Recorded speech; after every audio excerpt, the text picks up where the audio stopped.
Bismillahirrahmanirrahim. Assalamu alaikum, everyone. My name is Yasir Yamin, and I welcome you all in this session. The objective of today's session is that we are going to practice a section B past paper of last attempt. Last attempt means the past paper which is available on CBE practice platform. From September, December 2024, we are going to attempt this past paper. Our whole strategy is going to focus that we have to complete this question on time. Now, it can be totally understood that we may not be able to really complete this question on time just because I'll be explaining things to you. But factoring that stuff out, factoring my explanation out, can we complete the question in minimum possible time? Yeah, that's the challenge that we are facing. Remember, each and every attempt that people go in SBR, and my students always tell me, that the most challenging part of the exam is time management. If we were able to manage the time, we would have been in a much, much, much better position. So in last attempt, one of my students got 93 marks, and she was of the opinion that had she got more time, she would have attempted. She was so confident about herself and about her preparation that she said, if I had focused on a particular accounting standard maybe a bit more, and if I had a bit more time, I could have scored even more. So from your and my point of view, 93 marks and still you are wishing for more, that's too much. That's too much. But still, the core fact is time management is the key. All right, so let's begin. And how do we approach such questions? Whenever you are doing your examination, first read the background, go to the requirement, then read the exhibits. All right, so let's begin. Examiner says Cial company manufactures computer hardware. So your core business is to manufacture computer hardware. Like, hardware would include keyboard, mouse, monitors, other accessories, so on and so forth. So Cial company manufactures computer hardware. It also buys and sells software licenses. All right. So they deal in goods as well as some software services and software licenses in particular. It has a financial year end of 31st December 2007. Whenever you are there in your examination, always make sure to highlight your accounting year end and remember it carefully. Your accounting year end is 31st December 2007, which means that your year start would be 1st of January 2007. Be mindful of that. Now, examiner says the following exhibits available on left hand side of the screen provide information relevant to the question. Now, you have been given access to 4 exhibits. The first exhibit is going to talk about bundled goods. Bundled goods. So, bundle basically means to collect something and bind that into a particular frame, right? So, bundled goods means that you're offering multiple products in one sell off, in one category, in one transaction. You are selling multiple goods. That would mean bundled goods. Now, this exhibit will provide you information regarding the sale of a bundle of goods. You have sold a bundle of goods. Now, if I ask you, and this should come from your instinct. When you are reading this in your exam and you read this line that the company, Cial company, has sold a bundle of goods, which accounting standard comes into your mind first? IFRS 15, excellent. Revenue from contract with customers. And when you think about bundle of goods, which type of a problem would you perceive? What type of a problem would you think that your examiner would be testing when they are talking about bundle of goods? I mean, you need to be so much expert into IAS and IFRS that you should start expecting what the examiner is going to ask you. So Zishan says, sir, the problem might be related to performance obligations. I think he's right. You see, when you're selling a bundle of goods, you might be responsible for multiple performance obligations. And as per IFRS 15, you can only recognize revenue when you have satisfied a particular performance obligation. So when you are undertaking a responsibility to satisfy multiple performance obligations, that might lead you towards multiple revenues. Yeah.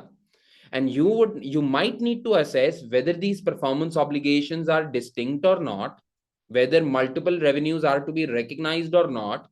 And even if they are supposed to be recognized, whether they will be recognized point in time or point over time. I mean, this is the first thing that should come into your mind while you are just reading the background of the exhibit. If you are not, if you're not thinking like that, maybe you're not well prepared. So you need to tune yourself this way. All right, let's move forward. Then you move on to the second exhibit, which is going to talk about discontinued operations. This outlines the sale of a software license and the proposed presentation in the financial statements. If I were you, I would highlight this word proposed presentation. Now, as far as I understand from the background of the exhibit, there has been a sale of license, and the examiner might have proposed a particular accounting treatment, and the examiner would require me to comment on this particular proposal, right? And all of this proposal is going to roam around the word discontinued operation. Now, which accounting standard comes into your mind when you read the word discontinued operation? IFRS 5. Excellent. So under IFRS 5, we talk about non-current assets held for sale and discontinued operation.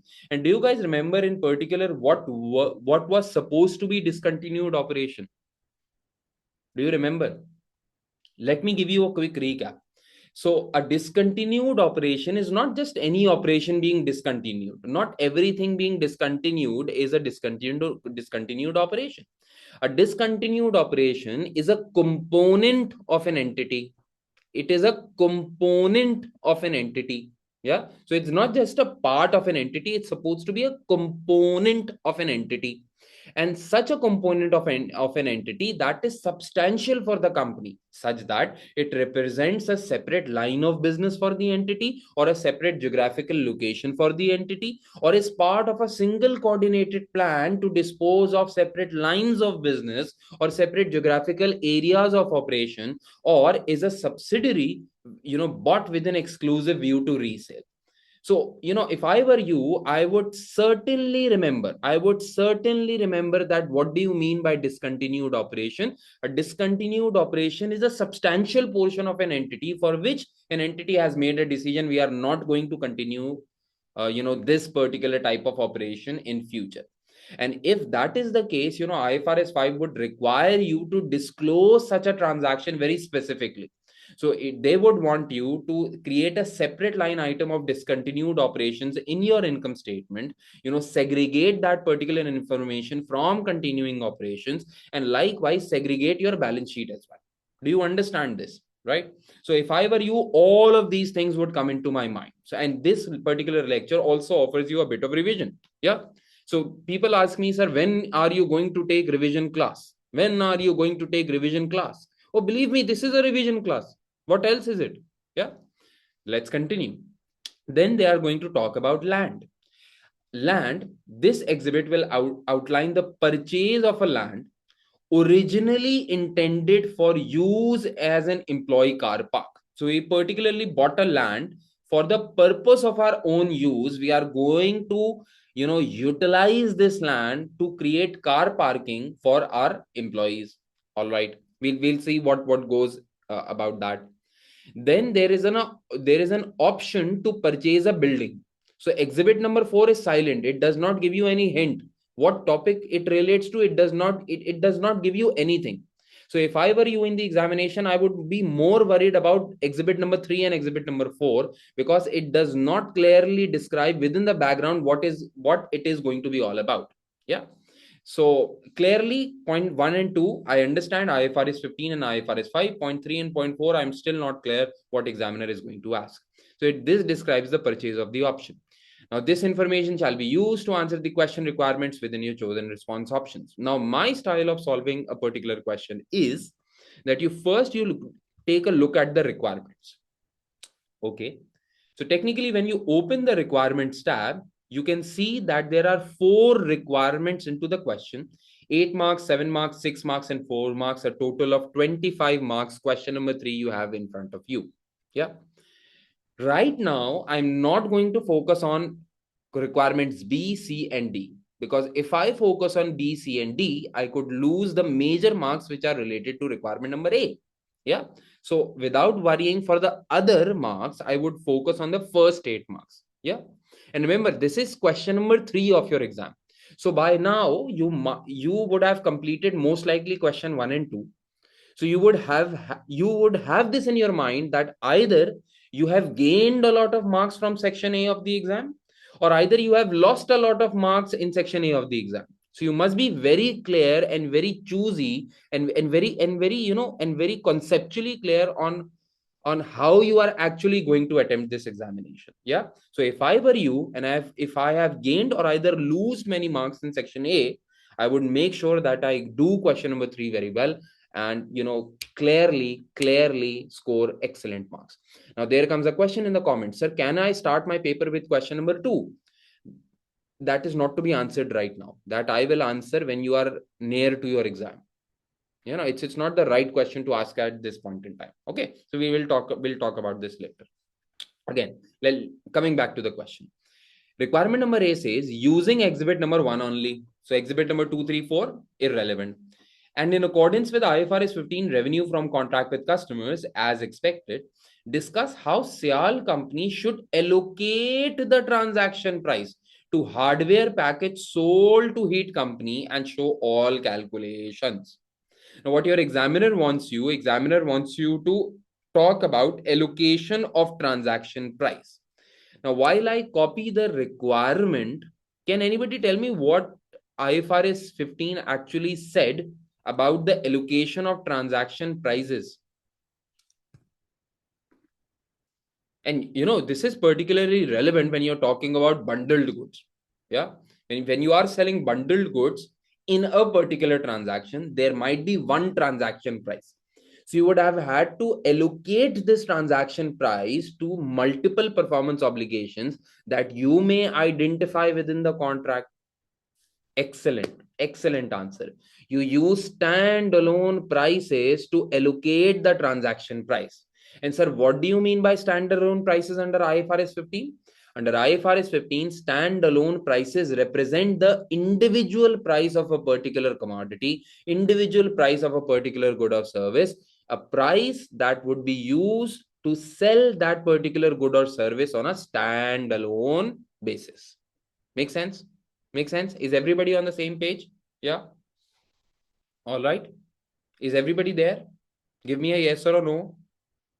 Is everybody fine with this? Excellent. Excellent, guys. Excellent. Very nice. So let's go to the requirement. Let's go to the exhibit rather. Examiner. Cial company entered into a contract with a customer, heat company, to sell a hardware package comprising a computer, monitor, and a printer for $2,000. So a fairly simple transaction. Cial company entered into a contract with heat company, whereby Cial company will be selling a hardware bundle to heat company. And this transaction price is going to be $2,000. This transaction price is going to be $2,000.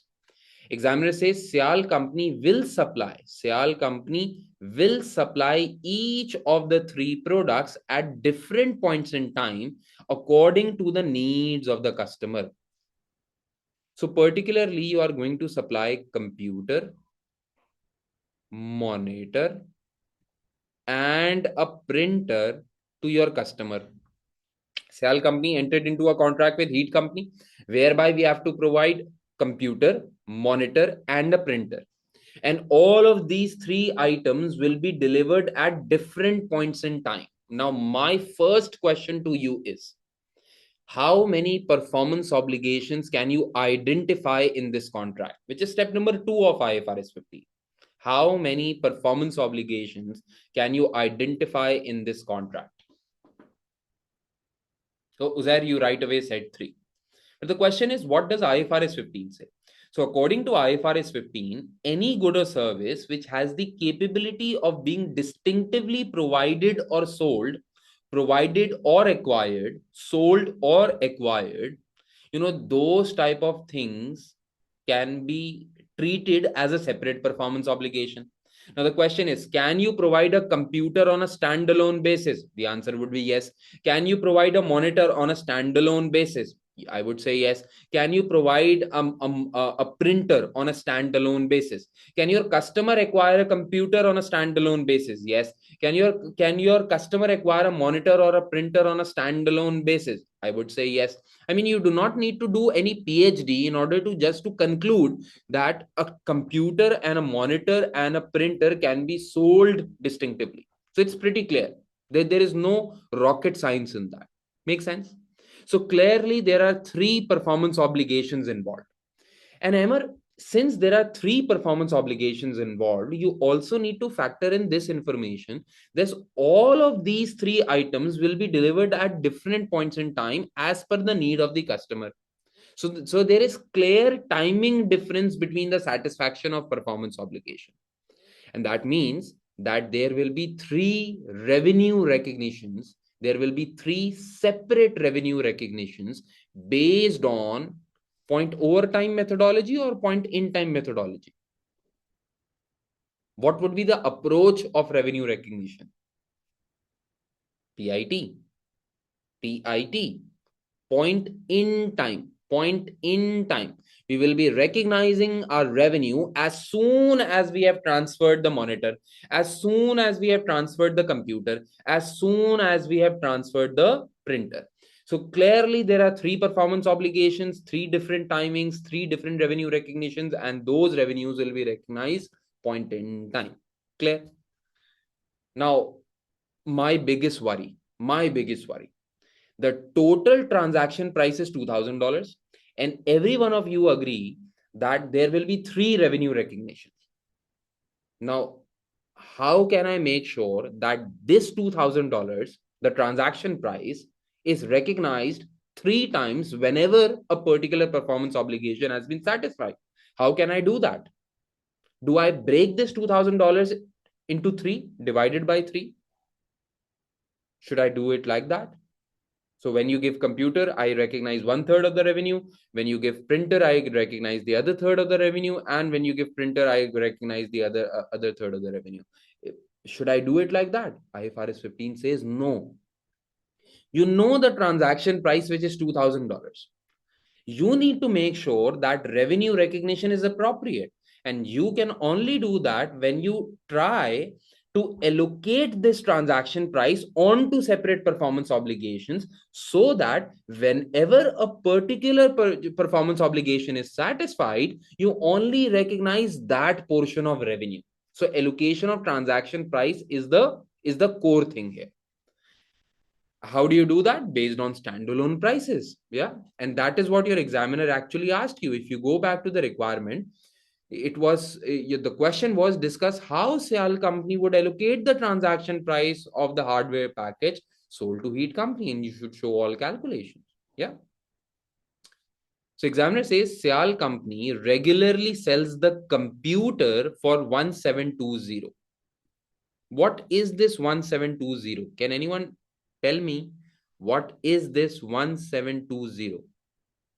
If anybody could explain me. This 1720 is the standalone price for the computer. Now I need two more standalone prices, one for the monitor and one for the printer. Examiner says, however, the monitor and the printer are new models and are not yet sold by separately. These are newer models. This is maybe the first time we are selling this type of monitor and this type of printer, and hence we have no standalone price available as of yet. What do? We have three performance obligations with us, and I can use a spreadsheet maybe here. Yeah, let me just write here. I'll do it with my style. Let's say I'll write working number one. I have three performance obligations. There is a computer, then there is a monitor, and then there is a printer. Yeah.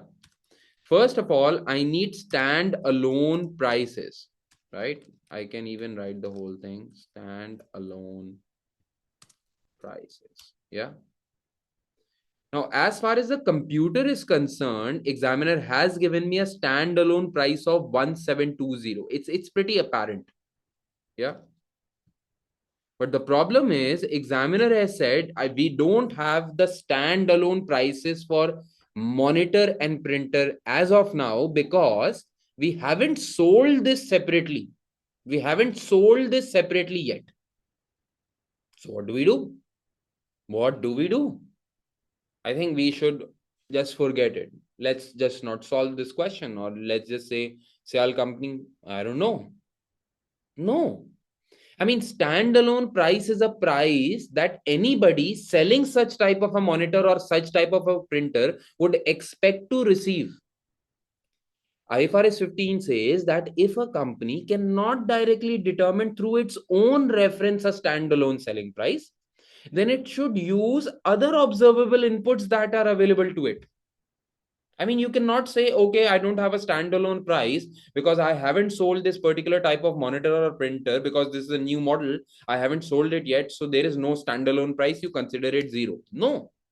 I mean, you try to find out through other observable inputs, through other market inputs, that what could be a reasonable basis, what could be a reasonable price that anybody selling this type of a monitor or printer would expect to receive out of a transaction. So you use other reasonably available information. You use other data. Yeah. And likewise, examiner is helping you on that. If you see, examiner is saying, Cial company knows that competitor companies sell a similar specification for a printer of 180. So you have got a competitor price with you. You have got a competitor price with you.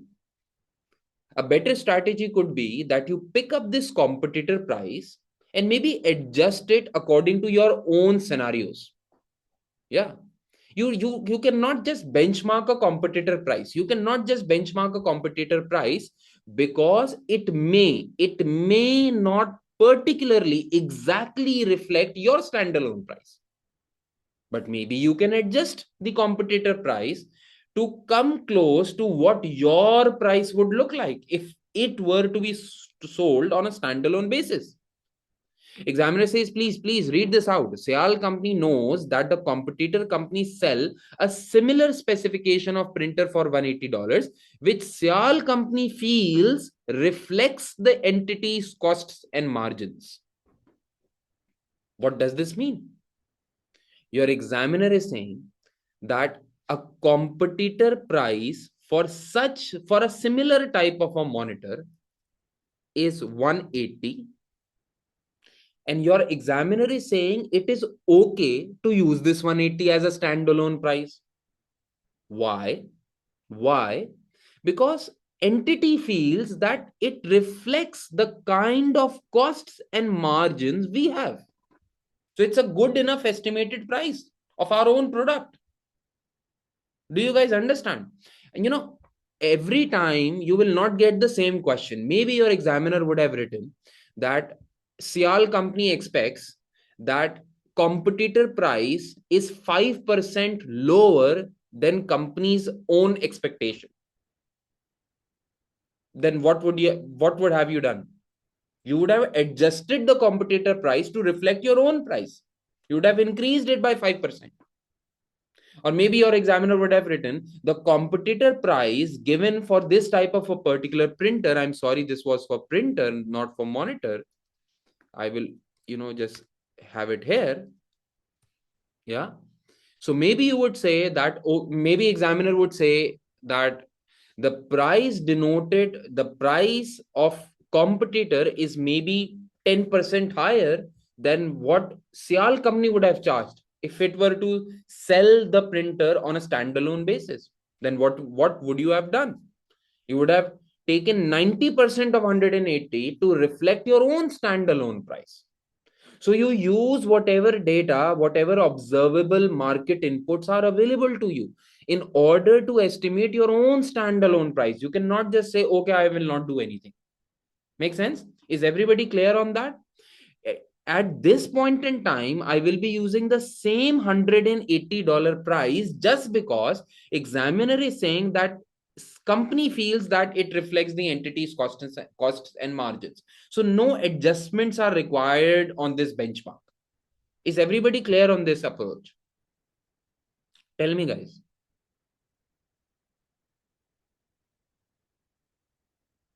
Come on, guys. Please, hurry up, okay? I mean, you would have been attempting such question if you were in there in this exam. Make sense? Make sense? Yeah?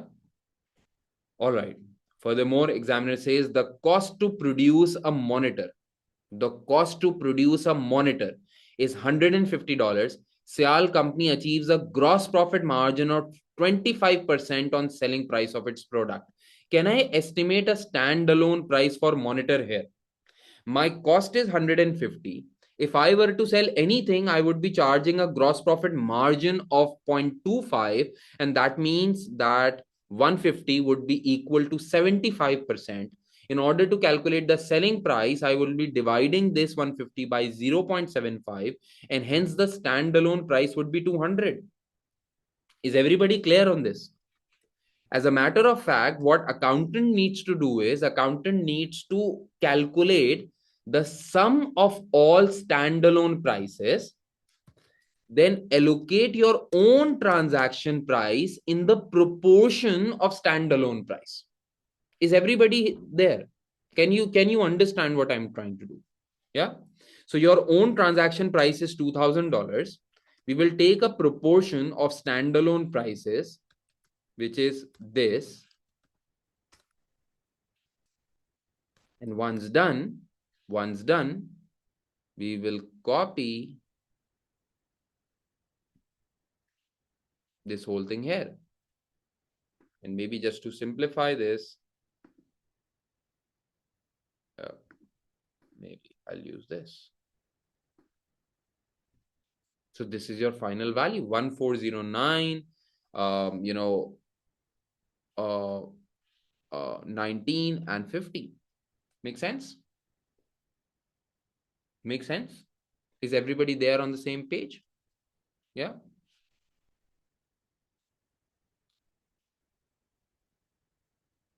Done. Now, having done this, what we should be doing, we should be going and writing an answer. Now, what I'll be doing is, just to save time, I won't be writing a very detailed or a very correct approach answer. I'll be trying to make bullet points for you guys so that you at least have a draft, you have an approach, how to go towards a question. 110%, I'm sure that you will be writing a better answer than, as compared to how I am writing. If you can, just try to do that in your exam. All right. I'll be writing a rough answer for you at least so that you have points. Now, if I were you in the exam, how would I, okay. Very nice question. Very nice question. The question. Now, at least two people have,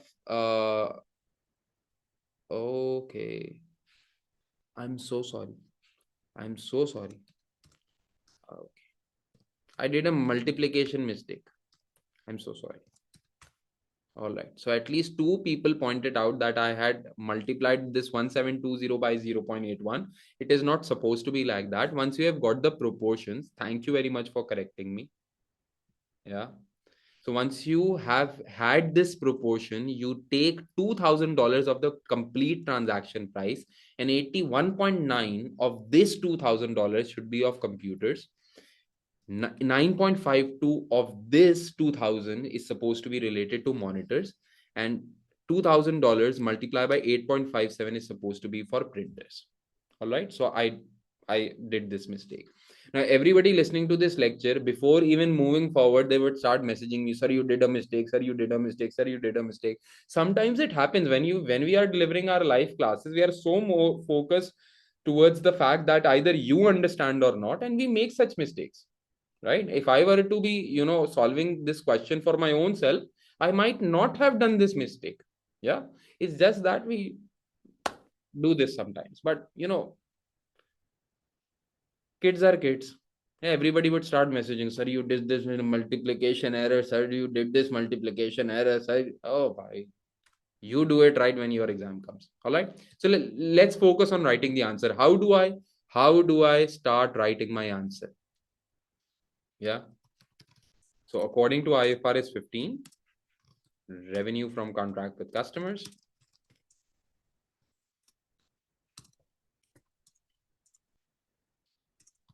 an entity shall recognize revenue when each separate performance obligation is satisfied. For this, a company, an entity rather, must identify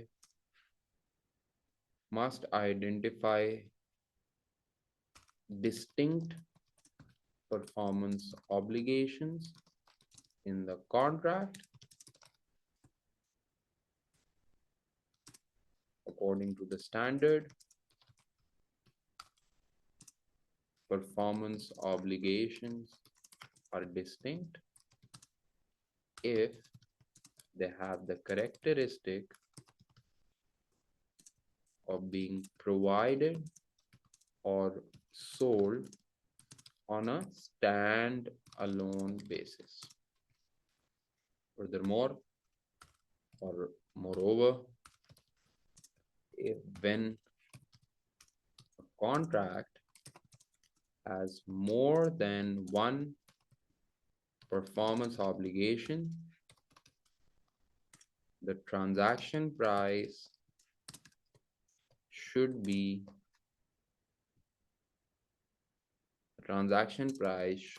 allocated to the separate performance obligation using stand-alone prices.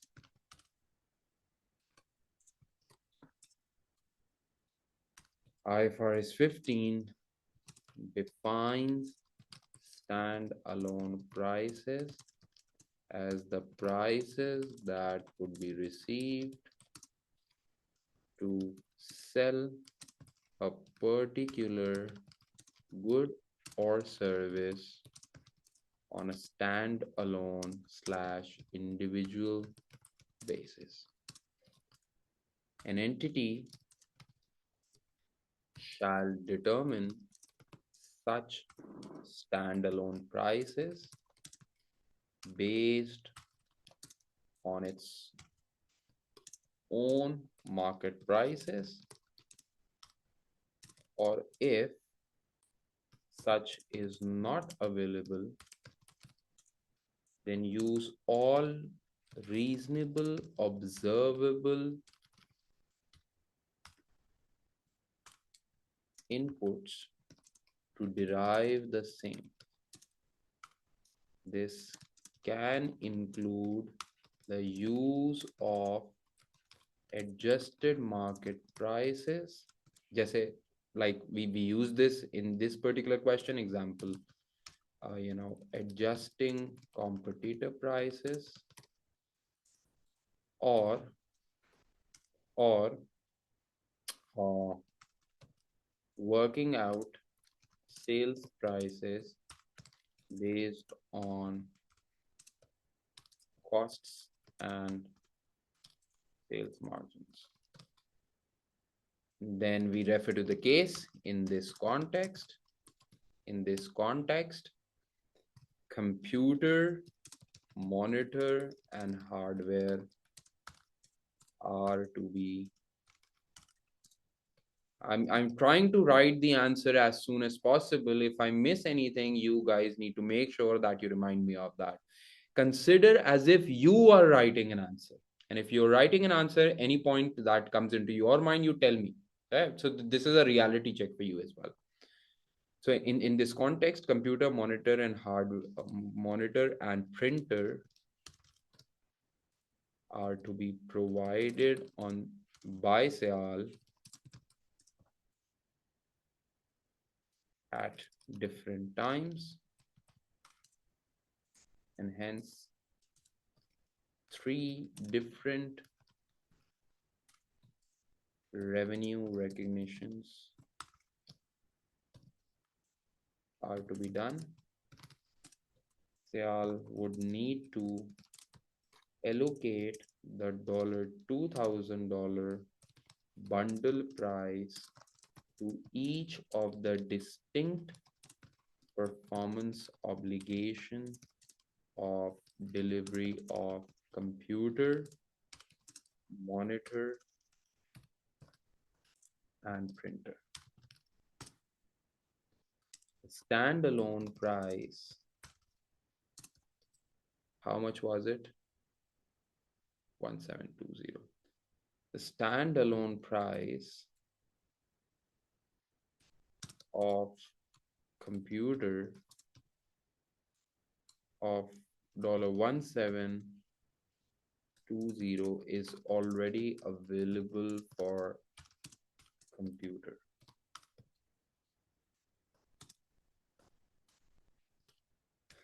However, in the absence of other prices, the company should try to reach to derive a stand-alone price using reasonable observable basis. And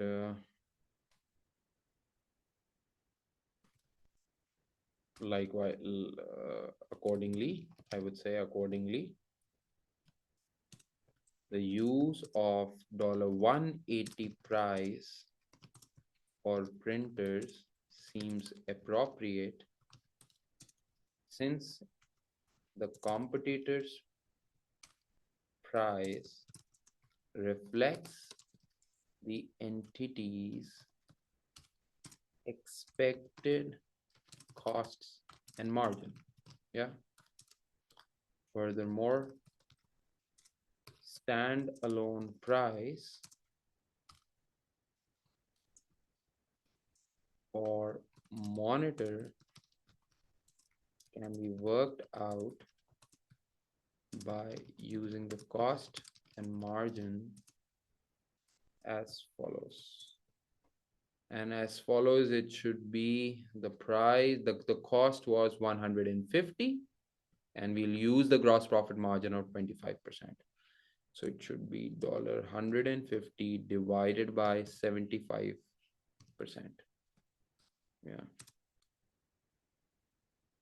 Reaching to, what was the price that we reached to?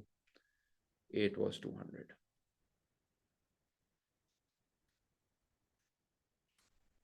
By using the above stand-alone prices, the bundle transaction price of $2,000 can be allocated. And then you can see working one in spreadsheet. Refer to working one in spreadsheet, and that is it.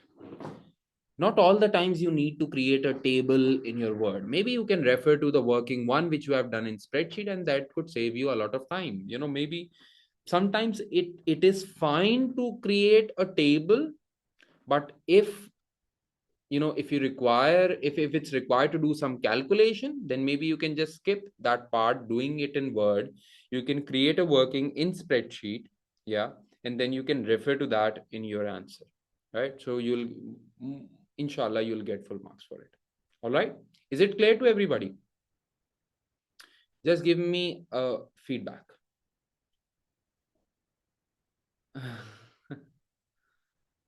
All right, Farah. So Farah is just saying, sir, you forgot to write according. I wrote according to. I wrote according to. So that's the favorite word that I always use. So according to IFRS 15.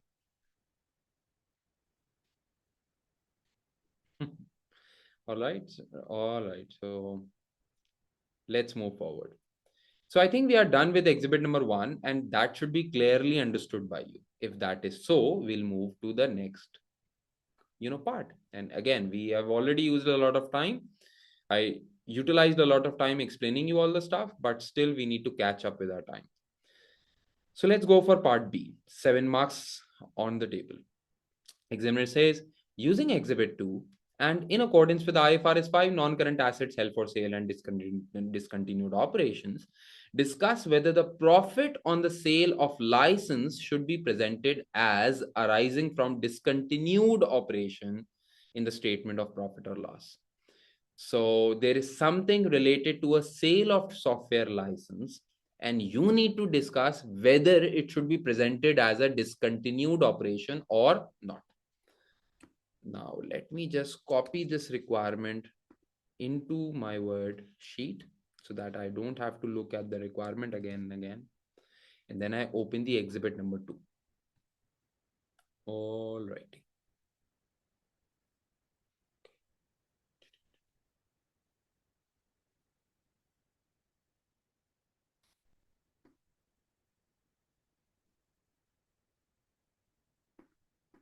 Let me just adjust the screen a bit. I hope you guys can read it then.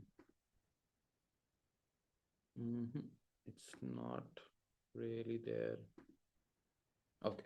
I think it's readable for you right now. So examiner says during 20x7, this is the current accounting period, Cial company purchased and then subsequently sold a license. You purchased a license and then you have sold a license. The income it generated was small in the context of the overall business. Remember your business model. If you remember it clearly, Cial company manufactures computer hardware and it also buys and sells software. So it's your ordinary course of business activity to buy a particular software and then resell that particular software. Your examiner says the income it generated was small within the context of business. You sold a particular type of software because you do not want to, you acquired a right, you acquired a license to a software. When you acquire a license to a software so that you can resell it later on and make it as part of your ordinary business activity, you buy a license to sell a particular software. Do you understand what I'm trying to say? You buy a license to sell a particular type of software, and your examiner is saying Cial company decided that it does not want this license anymore because Cial company felt that the income that particular software generated was small within the context of the overall business. So it was not making enough money. So it was not worth the effort. Cial company regularly buys licenses with a view to reselling them. At any point in time, it owns several software licenses. So it's your ordinary business activity. You buy licenses, you sell licenses, you buy licenses, you sell licenses. It is your ordinary business activity, nothing new, nothing new, nothing new. All right. At any point in time, you have multiple types of softwares in hand which you are willing to resell it to others. Examiner says the profit on the sale of this license was presented as arising from discontinued operations in the statement of profit or loss for the year ended 31st December 2007.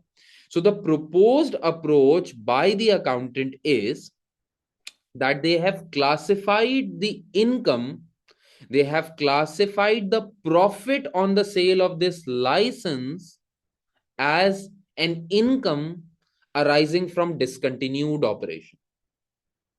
Yeah, and they have clearly classified this within the P&L. This was because Cial company believed, this is because Cial company believed that the license was a separate component of the business. Now, let me ask you a question, and this is fairly a simple question, no rocket science about it. Now, you have a business, A particular type of business whereby you buy multiple types of calculators. Some are white, some are black, some are orange, and some are yellow, right? One day you decided that, okay, I'm not going to keep white calculators on my desk anymore because selling white calculators do not make a profit. So from now on, I'm not going to sell these white calculators. All right. So you have made a firm decision.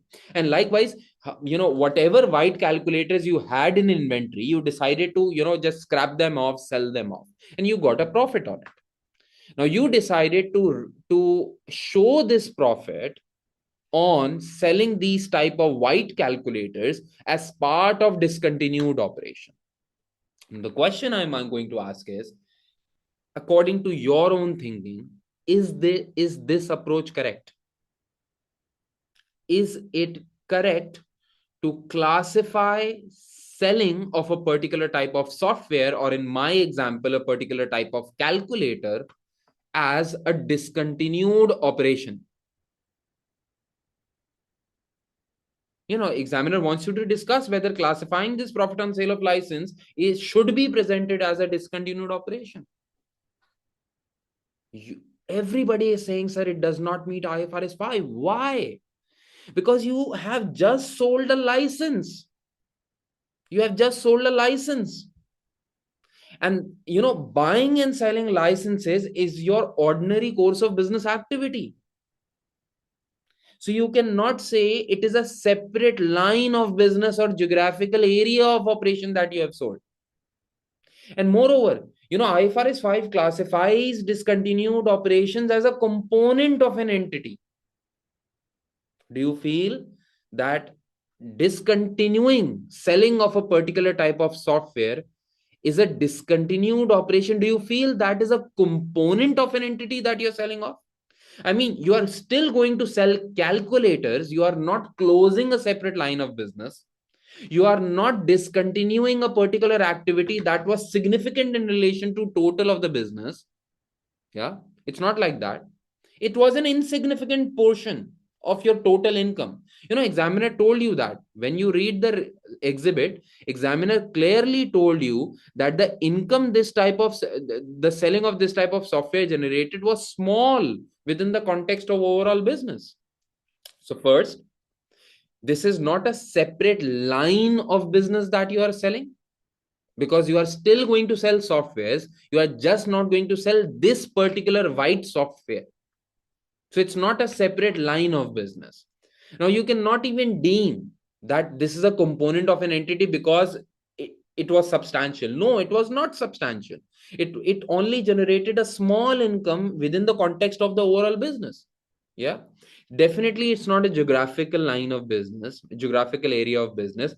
Definitely, selling of this software is not part of a single coordinated plan to sell out a particular component of an entity. And it's definitely not a subsidiary acquired with an exclusive view to resale. You acquired this software, and then within the same year, you have decided to sell this software. But still, it's not a subsidiary acquired with an exclusive view to resale. Hence, this cannot be classified under IFRS 5. Do you all agree with what I'm saying? Do you all agree with what I am saying? Now, please be very honest with your own self. Now, this is a requirement from last attempt, and this is worth 7 marks. Is this difficult? Be honest about it. I don't think so. I don't think so. This requirement was difficult, particularly this requirement. Not at all. Just straightforward question, and you need to provide a straightforward answer. Yeah. Should I proceed with the answer directly? I mean, there is nothing more to discuss about, right? You just refer to IFRS 5 and that is it. Yeah. So how do you go about it? Again, I'm writing a draft answer. I 110% agree that you'll be writing a better answer than me. So just do it in your own examination. Don't judge me. Do your own examination very good. Okay. So let's do it. Can anybody start a timer? Can anybody start a timer? I just want to see how fast I can write an answer. And maybe, we'll have a factor for your own target. Yeah, we will see how fast you can write an answer once you have read the question clearly. So according to IFRS 5, a discontinued operation is a component of an entity that is a that represents a separate line of business or geographical area of operations. Please mind my spelling mistakes.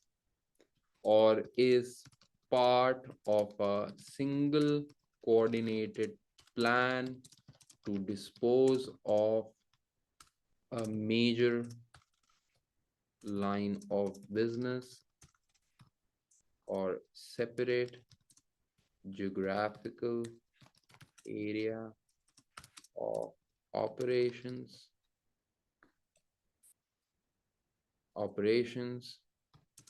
or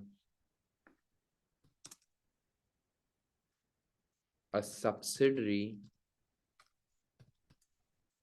acquired with an exclusive view to resale. Yeah. Generally, a component of an entity will be a significant portion of the business, either representing a reportable segment or an operating unit or maybe a subsidiary. So the context of identifying a discontinued operation relies on the substantiveness of the asset or business sold. I would say in this case, the sale of software represents an ordinary course of business activity for Cial company. The company regularly buys and sells software licenses, and at any point in time it holds many licenses. Hence, selling a particular software license does not seem to represent a closure of a separate major line of business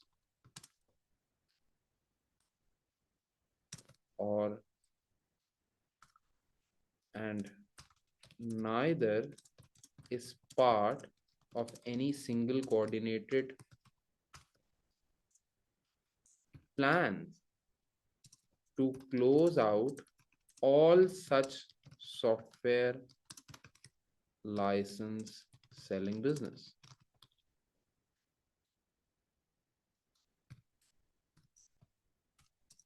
Moreover, the said software only contributed very small within the context of the overall business. I am taking too much time within the context of overall business, and hence less substantial to be classified as a major line of business, nor it was a subsidiary acquired for resale. Yeah, hence the proposed treatment is incorrect in accordance with IFRS 5. Therefore, the profit on disposal of software license should be treated as part of continuing operations. Is it clear to everybody? Sir, there could have been some more points that you could have written. Maybe yes. Maybe I don't know. Maybe you can write better. Okay, all right. Totally fine with me. Just do that. When your time comes, do that. Score better than what I would have scored. Sir, I will score 101 marks out of 100. By all means, do that. I'll be the most happiest person. I'll be happy even if you score 50, by the way. The higher that you score, the more happier I will be. So only the extent of happiness would change. But I'll be happy when you are happy. Make sense? So I took around 6 minutes and 13 seconds. And that too, I guess it's too much. Maybe I could have taken 1 minute or less. I could have taken 1 minute less time just to write this and answer. But this is how you practice. The point I'm trying to make is, do not, again, it's not an examination for me, it's an examination for you. Whenever you are attempting such past papers, you should be trying out yourself like this. So it's a 7-mark requirement. 7 into 1.8 would mean that you would need to complete this exhibit within 12.6 minutes. Yeah, so 12 minutes and some seconds. Yeah. So how would I approach when I'm practicing? I would make sure that even after reading the question and solving the answer, I take somewhere about 12 minutes to solve this whole exhibit. That's the right approach to practice. If you're not doing that, most likely you'll be feeling stuck in your examination due to lack of time. Okay, so without any further ado, let's go to requirement number 3. Requirement number 3, examiner says, using exhibit 3, discuss how the land and its fair value shall be accounted for in accordance for the year ended 31st December 2007. All righty. Let me just copy the requirement here. I have the requirement with me, and then let's go to exhibit number 3. We need to be quick, huh? Examiner says on 31st December 2006. What do you mean by 31st December 2006? Can anybody tell me? What does 31st December 2006 mean?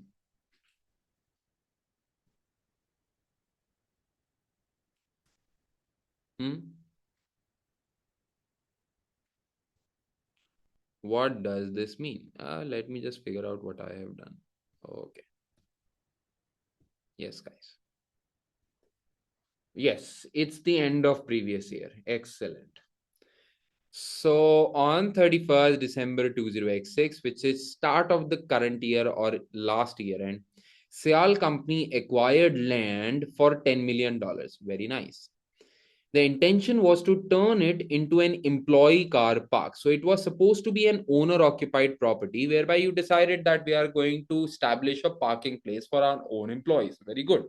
The cost of this land was recorded as property, plant, and equipment. I mean, this is the right approach that you should be going for.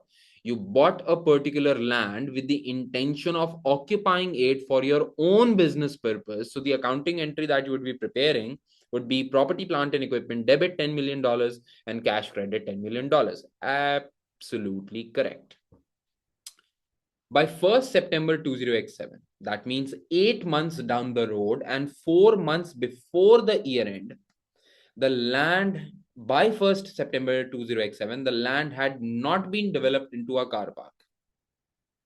So they were actually making the car park by your pace. Within 8 months, they have done nothing. They had done nothing. Many employees had started working from home, meaning that a car park was no longer required. And so Cial company decided that it would lease the land instead. You acquired a particular land with the intention of making it an owner occupied property. You'll use it for your own business purpose. But then the environment and the situation changed. Most of your employees started to work from home, and so there were no cars to be parked. And thereon, you decided that we are not going to leave this land vacant, but rather what we are going to do is we are just going to lease this land to someone else. Yeah, so you are going to put it on rent. When you're putting your asset onto rent, you're going for an operating lease, then your asset becomes dash. Then your asset becomes dash. What is the dash? Can anybody tell me what is the dash? When you have an asset and you're going to put it on rent, what does it become? And nobody knows the answer. How is that even possible? It becomes right to use. Oh, wow. It becomes right to use. I mean, you have an asset, you have legally bought it in the previous year, and then you have a right to use. Oh, my friend, you are the legal owner of the asset. Why would you have a right to use? You have everything to use. You have the legal right to that land. You have already bought it. When you have decided that you are going to put it on lease so that, another person could rent it out from you, you become a lessor. And that means your asset becomes an investment property. This is not a machine. You need to be careful of this. You have a land, any land or building which is held for the purpose of capital appreciation or rental purpose or both, it is supposed to be classified as an investment property. The income that you get from that is rental income, operating lease rental income, that will be recognized as an income as per IFRS 16. But the asset itself becomes an investment property. You understand? You have a land which was supposed to be an owner occupied property, and now you want to put it on rent. Sir, this is lease. This is lease. We are becoming lessor. Yes, you are becoming lessor. And this is going to be an operating lease. And any income that you receive is going to be recognized as rental income in your P&L. That's fine. But what about the asset? The asset itself turns into an investment property. If the same case would have been for a machinery, there would have been no IS 40, because IS 40 only talks about land or building. Remember, IS 40 only talks about land or building. I always used to tell you that whenever you are dealing with IFRS 16, and IFRS 16 has a double-sided story. There is a debit side story and there is a credit side story. As far as the debit side is concerned, the thing you are putting on rental is an investment property for you. Do you understand? So technically what's happening? You acquired a property on 31st December 20x6.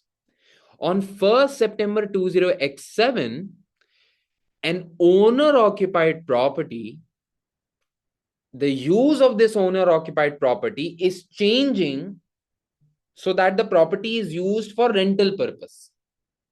And according to IS 40, whenever there is a change in use, there will always be a change in accounting standard. Whenever there is a change in use, there will always be a change in accounting standard. Whenever there is a change in use, there will always be a change in accounting standard. So you need to shift your gears. You need to reclassify your property, plant, and equipment as an investment property. You need to reclassify your property, plant, and equipment as an investment property. Sir, what should be the accounting entry that we should be preparing on 1st September 2087? The accounting entry should be in, the standard you are going into will be debited. The standard you are coming from will be credited. The standard you are going into is investment property standard, IS 40. So you debit investment property, and the standard you are coming from is IS 16 property, plant, and equipment. So you will be crediting property, plant, and equipment. Investment property debit, property, plant, and equipment credit. IS 40 debit, IS 16 credit. Is everybody clear about that? I want an answer from everybody, the whole class who is attending. Is this clear to you? Make sense? Make sense? This is pretty much clear. Excellent, guys. Excellent. Now, when this is clear, you might remember what were the conditions to apply change in use under IS 40. I told you, if there is a shift from any accounting standard to any accounting standard, if you're going from IS 16 to 40 or vice versa, if the transfer is cost to cost, then it's not a problem. Yeah. You just debit one thing, just credit one thing. Yeah. But I told you very specifically, if you are making a shift from one accounting standard to another accounting standard, and at either one side, fair values are being triggered, and at either one side, if fair values are being triggered, then what do? Before transferring into the new accounting standard, within your previous accounting standard, first you mark to market and treat whatever gain or loss comes according to the old accounting standard. Remember, if either at any side, going or coming, if either at any side fair values are being discussed, then first you mark to market at the date of transition, treat the fair value gain or loss according to the predecessor accounting standard, and then you make a shift to the new accounting standard. The new fair value will be treated deemed cost of the new accounting standard. Understood, guys? Is it clear? Is it a good revision for you? These are the type of revision I take. I take revision classes based on a certain question. Make sense? Okay. So examiner says, Cial company classified the land as an investment property.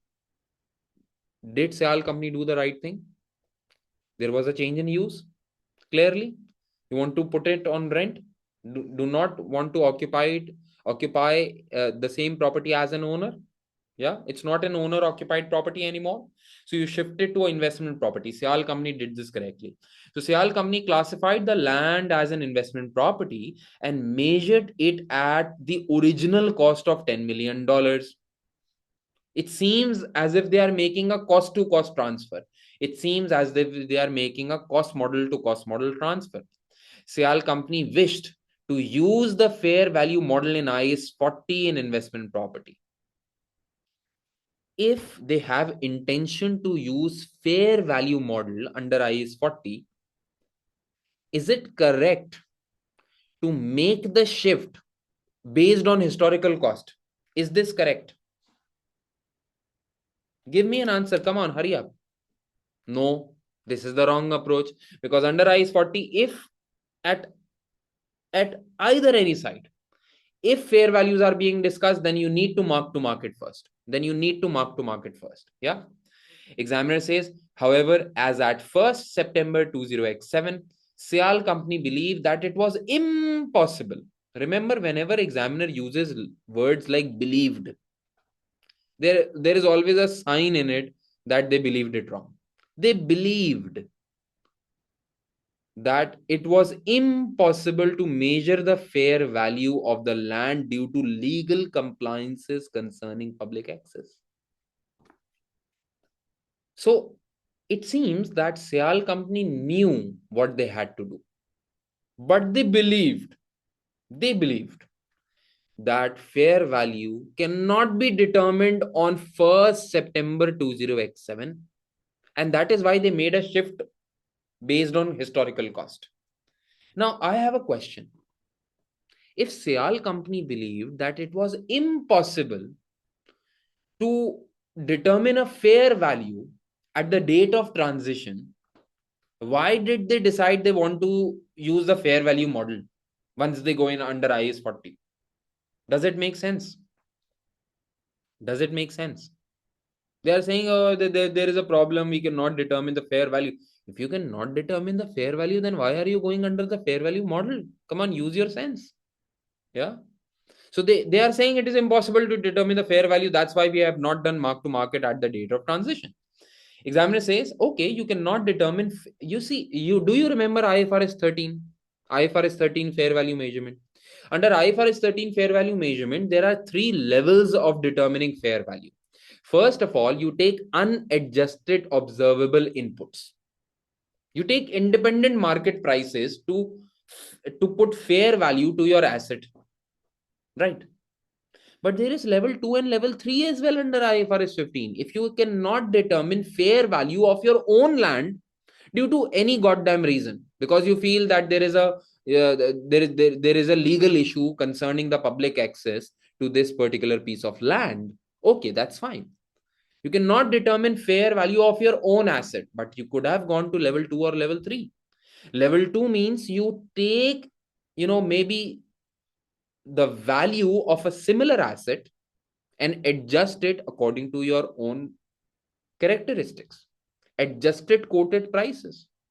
And maybe you could have gone to level 3, which is present value of cash flows. So just saying that we did not determine fair value because it was impossible to determine fair value of our land, okay, that's fine. Maybe you should have gone for level 2 or level 3. Yeah. Examiner says a nearby plot of land of very similar size and similar legal complications was sold within the same month for $11 million. Couldn't you have used this $11 million as a benchmark? Don't you feel it that way? They should have used this $11 million as a benchmark. Very simple. Yeah. So on 31st December 20x7, the legal issues were resolved. Yes, you are right, Farah. Farah is saying, sir, they are just trying to do this so that they can manipulate their SOFP. You are correct. So, and you read it further. On 31st December 20x7, the legal issues were resolved. Very good. Cial company hired a surveyor who stated that the property had a fair value of $11.5 million at this date. You determine fair value at the reporting date. So once you are under IS 40, at each reporting date, you need to do mark to market. You need to determine the fair value of the asset. Likewise, since Cial company is saying, since by the year end all legal issues were resolved, therefore we hired a surveyor and they told us that the independent market value of your land is 11.5 million. So what did they do? Cial company calculated a fair value gain of 1.5 million. Now, where did this 1.5 million come from? 1.5 million is calculated as $11.5 million, which is at the reporting date, minus $10 million, which is the historical cost value of the asset. And what they did is, Cial company calculated a fair value gain of $1.5 million as the difference between $10 million and its fair value $11.5 million. And this gain was completely recognized in statement of profit or loss. This is the game, Farah. Just by avoiding a mark to market at the date of change in use, they thought that they would be successful in recognizing the complete 1.5 million change till the reporting date in P&L. You understand what they actually tried to do? They actually recognized a $1.5 million gain in P&L. Now, had they followed the correct accounting treatment, the first, the difference between $11 million and $10 million should be recognized in OCI or revaluation reserve. The remaining $0.5 million can go into P&L. You see how it should be done. Yeah, I can write it working number 2. So the carrying value of the land as on 1st September X7 is supposed to be 10 million. And if I write this in, maybe I'll write this in millions, $million. Yeah. The correct thing would have been that you determine fair value of the land using level 2 or level 3 of IFRS 15. And what you do is you take the difference of 11 and $10 million. This gain should be recognized under OCI. The correct accounting treatment should be PP&E debit, $1 million, OCI or revaluation reserve credit, $1 million. Yeah, this should be the correct accounting treatment. And once you have remeasured your land from $10 million to $11 million, then you should be recognizing the transfer entry. Yeah, this should be the transfer entry. Transfer entry should be investment property or IP debit $11 million, property, plant and equipment credit $11 million. I mean, this should be the correct accounting treatment. And what you should be doing at reporting date, yeah, mark to market on 31st December 20x7, you take carrying value of IP, which is supposed to be $11 million. Then you calculate fair value of investment property, which is supposed to be $11.5 million. The fair value gain that comes should be recognized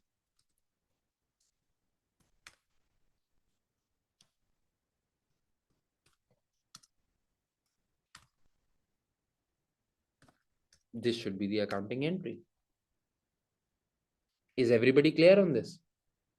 Is everybody clear on this? Come on, tell me. This should have been the correct accounting treatment.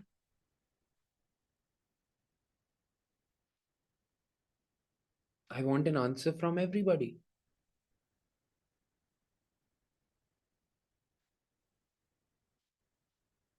Yeah? Right? Very good. Let's just write an answer and everybody, you know what to do. Just open your stopwatch. I'll be writing a quickest answer and I'll be missing out some things just to save time on that, right? So you make sure whenever you write an answer, write it with completeness. I'll be skipping some words here or there using short form just to save time. Yeah. So according to IS 40, an investment property is land or building held for the purpose of capital appreciation or rental purpose or both. Generally, an owner occupied property is not classified under IS 40 and is rather treated under IS 16 property, plant and equipment. However, according to IS 40, whenever there is a change in use of the asset, there must be a change in accounting standard as well. The change should be accounted for. I would rather say if the change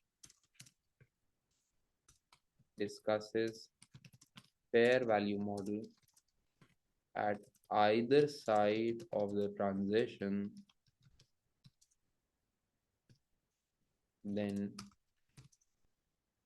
the asset first must be fair valued according to the predecessor accounting standard, and then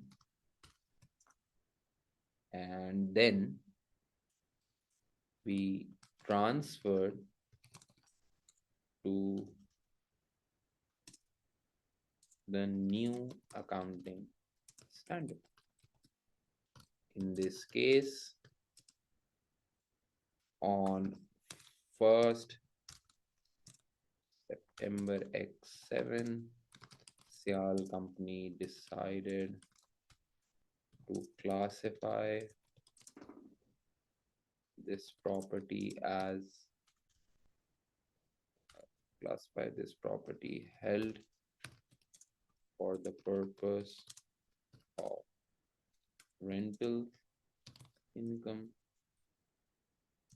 and therefore it becomes an investment property. Since Cial company decided to apply the fair value model allowed under IAS 40. Therefore, the PP&E item, that is land, should be first revalued under IAS 16, with any gains being recognized under OCI and then transferred to investment property.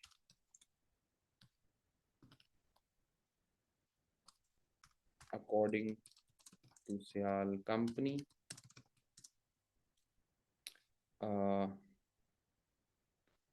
fair value was impossible to be determined directly at the date of change in use, and therefore the transfer was made on historical cost basis.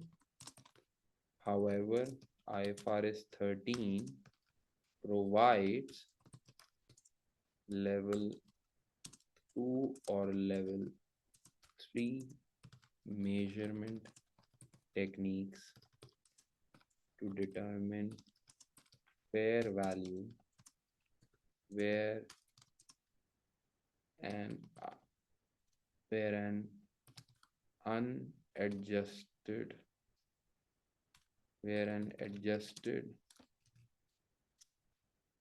fair value, likewise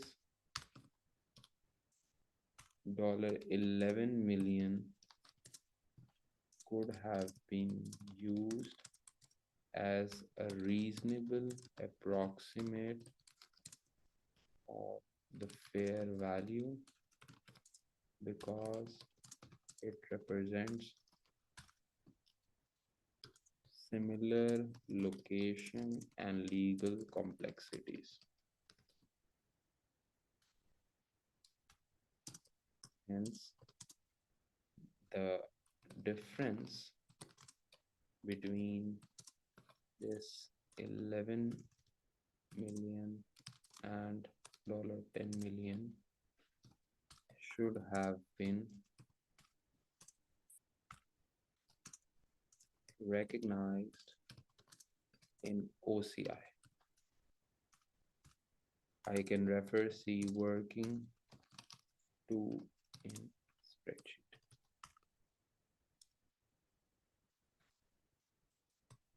Once the asset is transferred to IAS 40, it should be fair valued at each reporting date. Hence, the difference between fair value and carrying value at 31st December 20x7 or $0.5 million should only have been recognized in P&L. All right. So how much time did I take? And don't judge me on it, okay? I might have taken more time. Oh my God, 7 minutes and 23 seconds. Wow. 7 minutes and 13 seconds according to a different source. I'll take the lesser one. But still, I see you see 7 minutes are again, are reasonable, but I could have taken less time. Again, that's my own personal opinion. So nevertheless, we have done this part as well. So does everybody understand this? I'm only doing this so that you guys understand. 6 marks, so 6 marks, 6 marks into 1.8 minute per mark. That would mean I had 10 minutes and 10.8 minutes. So if I just write the answer within 7 minutes, I believe, the remaining 3-4 minutes just to understand the context, I believe uh, I'm still a minute or two late. I could have done it earlier. Yeah. So everybody clear? Yeah. Should I move on to the last exhibit? This is for 4 marks only. 4 marks, very important marks. For a person scoring only 46 marks, these 4 marks can be a life changer. And even for a person who has already scored 96 marks in their exams and they get these 4 marks, that again could be a life changer for you, scoring 100 marks. Yeah. So let's see. Exhibit number D. Sorry, requirement number D. Using Exhibit 4, discuss how the payment made to acquire the option should be accounted for in the year ended 31st December 20x7. So we need to clearly read Exhibit 4 just to understand how the payment which has been made to acquire a particular option should be accounted for. Let's read it out. All right. Oh my God. So it says the functional currency. Let's just remove the highlight. Oops.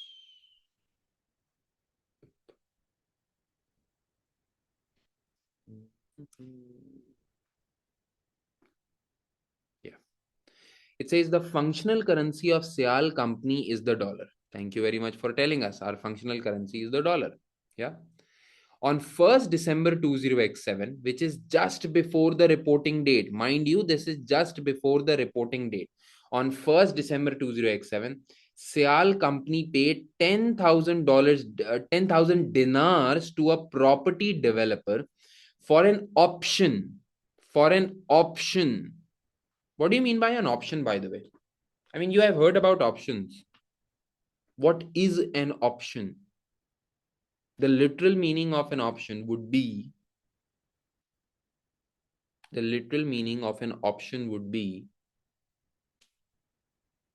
it's a right but not an obligation. Very good. So Cial company paid $10,000 to a property developer for an option to purchase a building situated overseas at a fixed price on 1st July 20x8. So let me just clarify this to you. They are talking about 1st December 20x7. They paid 10,000 dinars to a property developer, right? And they acquired an option to buy the building on 1st July x8. That is 1st July x8. That is approximately 7 months after. Yeah. So what are they basically trying to do? You are calling your property developer right now and you are trying to pay him now so that you have an option to buy a particular property in future. What are you exactly trying to do? What are you exactly trying to do? I mean, you've got to buy a property 7 months down the road. Why would you be calling your property developer and paying them 10,000 dinars? Why would you be doing that? Just to buy an option to buy the property on 1st July exit. Why?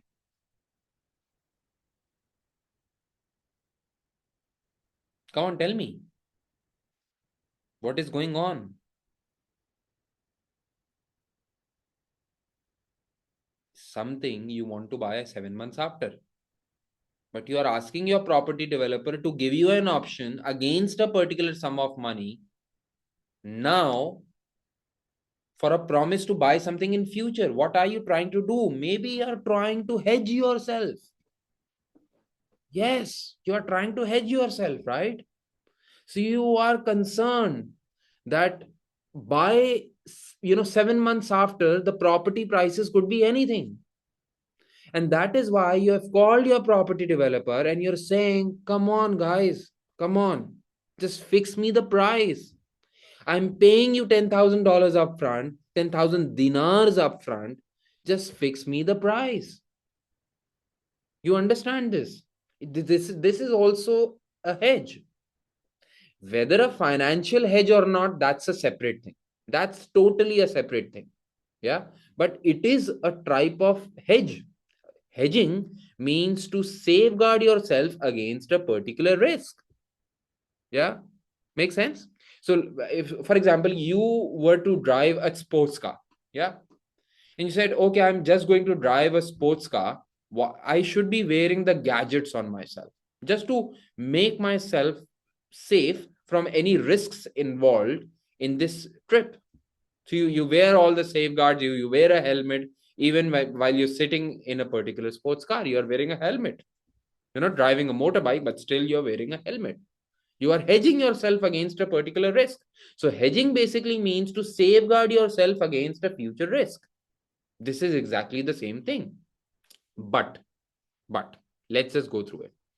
On 1st December 2007, Cial company paid 10,000 dinars to a property developer for an option to purchase a building situated overseas at a fixed price on 1st July X8. The payment to the property developer is non-refundable. You are not going to take back that money. You are not going to get back that money, even if you want to. Even if you want to, you are not going to get back that money. Alrighty. Cial company believes it is highly probable that it will purchase the building. It is highly probable that it will purchase the building. Cial company proposes to treat the contract as a derivative financial asset measured at fair value through profit or loss in its financial statements for the year ended 31st December 2007. Simple question I have in front of you. They have a proposal. You have paid $10,000 just to buy an option from your property developer that you can buy the property for a fixed price on 1st July X7, which is approximately 7 months down the road, right? So this is a hedging transaction. Yeah, you want to safeguard yourself against future fluctuating prices. Now my question is, examiner is saying that, accountant is saying, Cial company is saying that this transaction should be treated as a derivative financial asset. My question is whether it should be treated as a derivative financial asset under IFRS 9, yes or no. Now, somebody was just telling me before the class that I am just on IFRS 9. Yeah. So you must be very well, you would have your IFRS 9 brushed up, right? So just tell me, is this derivative financial asset or not? Because if this is a derivative financial asset, we'll be mark to marketing this option and recognizing a financial asset or a financial liability against this particular type of contract. Yeah. Is this IFRS 9 derivative financial asset, yes or no?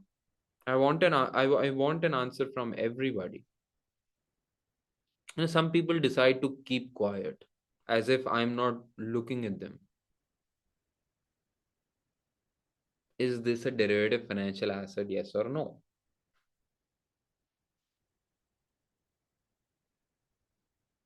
I can start naming everybody if you want me to. Simple question, yes or a no. I mean, even if you provide me the correct answer, I'm not going to give you any Oscar award, right? So better give any answer. Sir, I think this is a derivative financial asset. Uzair has his own opinion. Very nice. What about everybody else? And here I catch you. You see, you get stuck. You just got stuck thinking whether it should be a derivative financial asset or not. While you understand this is hedging, this is hedging. You're trying to hedge yourself against a particular risk. But then you're thinking whether this should be classified as a derivative financial asset or not. Why are you thinking so much? Just consider what is the definition. So I'll start writing an answer, and in between I'll start explaining to you whether we will come to the conclusion whether it should be classified as a derivative financial asset or not. Yeah. So let's refer to the accounting standard. So according to IFRS 9, a derivative has the following characteristics.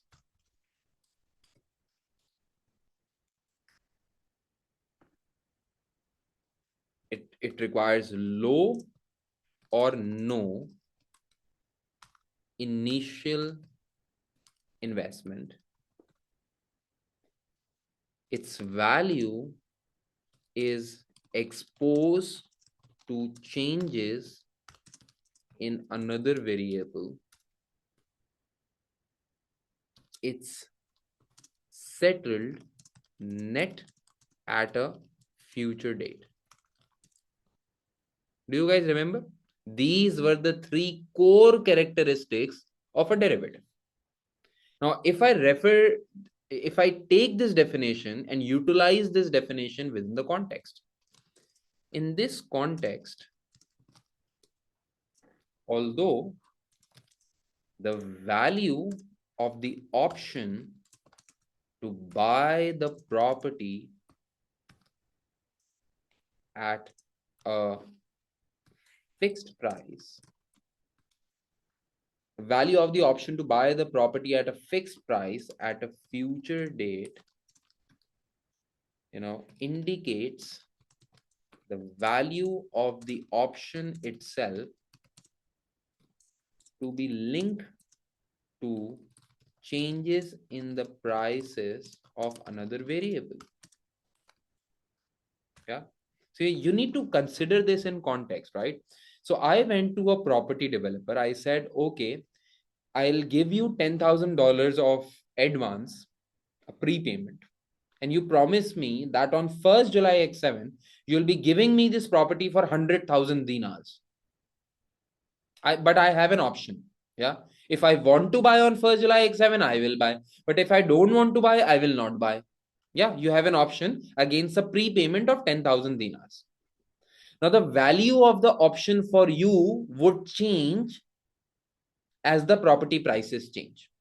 Let's say by the year end, just think about it. You took an option from the property developer and he promised you that if you want to buy from me on 1st July X7 this property, I will sell it to you for 100,000 dinars. Let's say by the year end, the property prices went down, and by the year end, the property had a price of 80,000 dinars only. Would you still be considering to exercise that particular option which you had to buy the property for 100,000 dinars, while the fair value of that property is 80,000 dinars only now? You would be considering leaving that option. So the value of the option in your mind would be very less. But what if the property prices go till 150,000 dinars? Then you will be much happy. You'll be saying, oh my God, thank God I just purchased an option. So I have an option to buy that property at a fixed price. That particular option would be so much valuable for you. So the value of the option is exposed to changes in the property prices. As far as this characteristic is concerned, such characteristic can be clearly seen, clearly evident in this transaction. Is everybody on the same page? Do you understand what I'm trying to say? As far as this transaction is concerned, at least one characteristic of this transactions refer to the one which is detailed for a derivative. Do you all understand? The value of the option itself is dependent on the changes in property prices. If property prices go up, you would have an option to buy the property at a reasonable price. It would be more valuable for you. If the property prices go down, the option would be less valuable for you. So the value of the option is exposed to changes in exposed to the changes that happen on property prices. That part is clear. Yeah. However, a derivative financial instrument contains no or low investment. The payment of 10,000 dinars seems substantial. You're paying 10,000. Wherever you enter into a transaction of a derivative financial instrument, it always contains low or no investment. Here you are paying $10,000 as a token to buy property after 7 months. Has any one of you ever bought or sold a property in your real life? Has anyone gone through buying or selling a property in real life? If you have bought a property or sold a property in real life, you always have to pay a token money at the time of agreement to secure the contract. Now there is a question, sir, how do you determine that $10,000 dinars is substantial? I mean, you see, it is common sense that 10,000 dinars is not 1 dinar. I mean, you do not need to complete your PhD for it. Sir, it might not be substantial in relation to total assets of the entity. Nobody is saying that you need to compare from total assets of the entity. You see, whenever you enter into a derivative financial instrument, 99% of the times it has no cost attached to it. Even if it has some cost attached to it, it is just a bare minimum, margin fee or a commission fee that the brokerage house might, the stock house might be charging you. You need to understand within the context.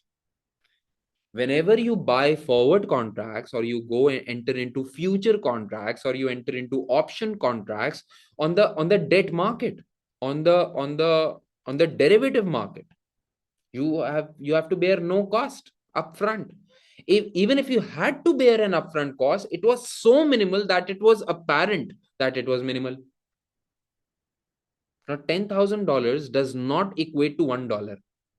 Right? This is common sense. $10,000 does not seem to be so less that you would consider it as low or no initial investment. And that money is non-refundable. Yeah. Do you understand what I'm trying to say? Do you understand what I'm trying to say? So you have, okay, you can argue if this is substantial or not. I've got other means to satisfy you as well. But consider $10,000 does not seem to be nothing. It is definitely something. Yeah. So I'm writing the same way. The payment of $10,000 does seem substantial. Does seem substantial. Generally, entering into financial derivatives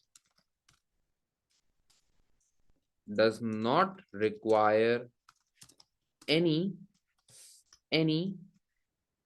substantial or measurable money. Yeah. Furthermore, I've got another point. Furthermore, derivative financial instruments are settled net in cash. In this case, it is highly probable that Cial company would exercise the option to take physical delivery of the property. This falls outside the scope of IFRS 9 as physical deliveries for own use falls within the exemption category used for referred for executory contracts. Remember? So even if someone was to say, okay, you have a question, if it was refundable, what would be the context? You see, okay, so there is a question from a student. A student is asking, sir, the payment of 10,000 dinars was non-refundable in this scenario. If it was refundable, would it affect our answer? I think not. Because the last point that I've identified in this particular question is that Cial company is highly likely to purchase the building and take physical possession of a tangible item. Take physical possession of a tangible item. You know, if you are taking physical delivery of an item for the purpose of own use, it falls outside the scope of IFRS 9. It falls outside the scope of IFRS 9. So IFRS 9 only deals with derivative financial instruments whereby a promise or a transaction or an instrument is used for future net settlement in cash. Only those type of transactions are dealt under IFRS 9. Make sense? Yeah. Therefore, is everybody clear on this? Is everybody clear on this? Please say yes or no. Yeah. So therefore, the initial 10,000 dinars should be treated as an advance payment and recognized as an asset being converted.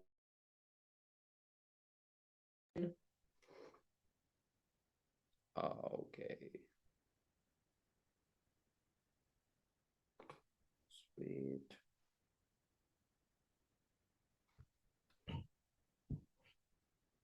Oh, that's why my screen just messed up.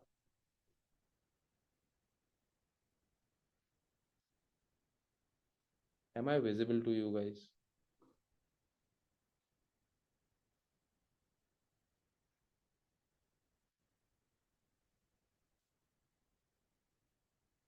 Yeah.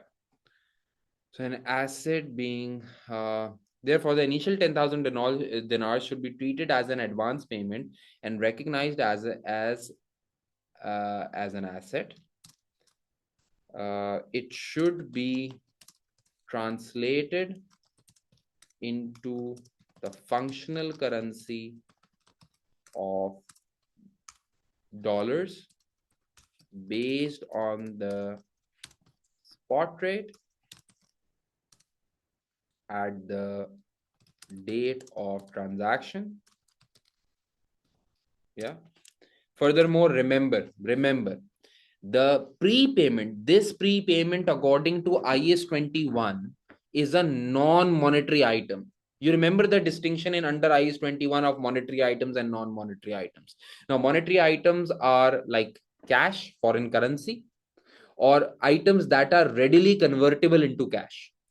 This particular prepayment that you have made to the property developer is non-refundable. So it is not an item which is readily convertible into cash.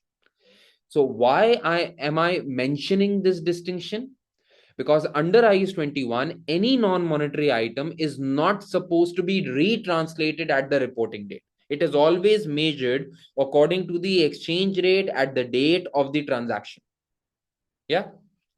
So furthermore, since this prepayment is not refundable, it will be treated as a non-monetary item under IAS 21, and as a consequence, it will not be retranslated at the closing date exchange rate.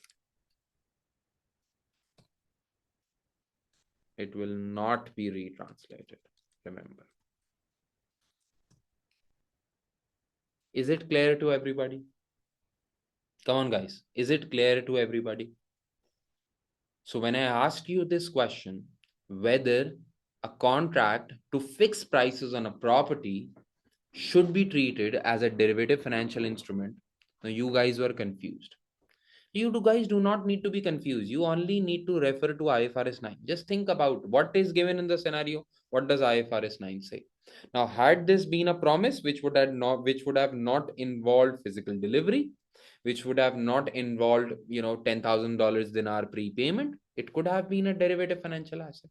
In this particular case, since a prepayment which seems substantial, again, it's subjective, but it seems substantial. Given the context that you are going to take physical delivery, you might have paid a substantial money in advance. Yeah. So it does not seem to be a derivative financial instrument, and therefore it is outside the scope of IFRS 9. Clear, everybody? Please, you need to revert. Is it clear to everybody? Comment. Is it clear to you or not? Yes or a no?